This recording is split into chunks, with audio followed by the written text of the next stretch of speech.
Hello guys, good morning.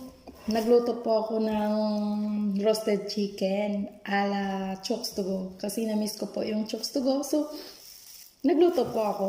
Ako po ang kakain nito ng isang manok. So, ayan po siya. Ayan, iwa ko na po siya. Ayan. So, ayan. Bago natin kainin, ipapakita po natin. Yes, O Lord, bless us, O Lord, this food they give to receive from their bounty through Christ, O Lord. Amen. Thank you, Father God. Yeah, kain na po. Tikman natin kung anong lasa.